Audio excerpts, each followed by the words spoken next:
সুপ্রিয় শিক্ষার্থী, আসসালামু আলাইকুম। আরিফস একাডেমির পক্ষ থেকে তোমাদেরকে জানাই শুভেচ্ছা। আশা করি তোমরা ভালো আছো এবং সুস্থ আছো।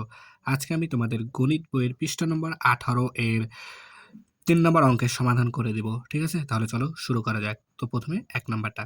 আচ্ছা, তার আগে আমরা প্রশ্নটা পড়ি। দেখো বলছে কি যে অঙ্কে লিখে। ঠিক আছে? এখানে আমাদেরকে কথায় লিখা আছে, এগুলোকে আমাদেরকে অঙ্কে লিখতে হবে। ঠিক আছে?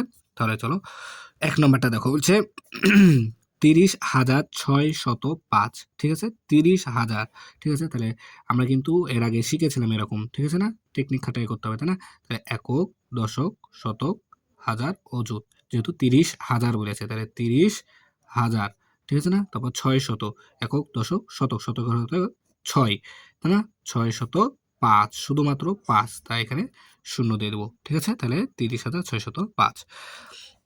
এরপর দেখো বলছে 57,563। তাহলে একক, দশক, শতক, হাজার, অযুত।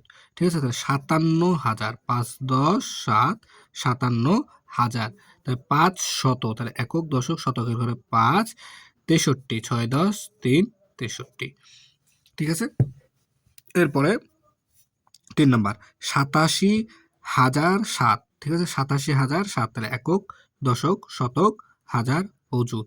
তাহলে 87, 8 10 7, 87,000, শুধুমাত্র 7। তাহলে এককের ঘরে শুধু 7 বসবে, আর বাদ বাকি যে দুইটা ঘর আছে এই দুইটাতে শূন্য বসে যাবে, তাই না? তাহলে 87,007। তারপরে দেখো বলছে 8টি 10,000। তাহলে 8টি 10,000 অর্থাৎ 8 10 80। ঠিক আছে না? 8 10 80,000। 4টি 1,000। তাই 4টি 1,000 মানে 4,000। ঠিক আছে? তারপরে দ্বারা গঠিত সংখ্যা, তাহলে 80,000 আর 4,000 যোগ করলে কত হয়? 84,000। তাহলে এই সংখ্যাটি হবে কত? 84,000। তাহলে একক, দশক, শতক, হাজার, অযুত। তাহলে 84, 8 10 4, 84,000। ঠিক আছে? হয়ে গেল। এরপর দেখো 8টি 10,000। তার মানে 8টি 10,000 মানে 80,000, তাই না? তারপরে 9টি 1,000 মানে 9,000। 9টি 1, তাহলে 9। তাহলে দেখো 80 আর 80,000 আর 9,000, তাহলে 89,009। 9টি 1 দ্বারা, তার মানে 9 কে 9।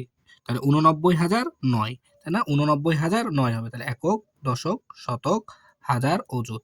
তাহলে 89, 8 10 9, 89,000, শুধুমাত্র 9। তাহলে এখানে 9 বসবে এককের ঘরে, বাদ বাকি দুইটা শূন্য বসে যাবে, তাই না? তারপরে দেখো 6 নাম্বার হচ্ছে 9টি 10,000। 9টি 10,000 অর্থাৎ 9 10 90,000। ঠিক আছে? 9টি 1,000 অর্থাৎ 9,000। 9টি 100, তাহলে 900, তাই না? 9 100 900। তারপরে দেখো 9টি 10, তাহলে 90, আর 9টি 9 অর্থাৎ 9। তাহলে দেখো 90,000 আর 9,000, তাহলে 99,000। তাহলে 900, তাহলে 99,900, 90 আর 9 যোগ করলে হয় 99। তাহলে 99,999। তাহলে দেখো একক, আচ্ছা একক, আচ্ছা দশক, শতক, হাজার, অযুত, তাই না? তাহলে 99,000, 99,000, 900, 9 10 9 99। ঠিক আছে? তাহলে এটা হচ্ছে আমাদের এটার উত্তর। ঠিক আছে? তাহলে দেখো খুব সহজে কিন্তু আমরা এটা সমাধান করে ফেলতে পারলাম, তাই না? তাহলে আজকে এই পর্যন্তই। ভিডিওটি ভালো লাগলে অবশ্যই লাইক, কমেন্ট, শেয়ার করতে ভুলবে না, এবং পরবর্তী ভিডিও সবার আগে পেতে আমাদের চ্যানেলটি সাবস্ক্রাইব করে রাখো। আল্লাহ হাফেজ। আসসালামু আলাইকুম ওয়া রাহমাতুল্লাহ।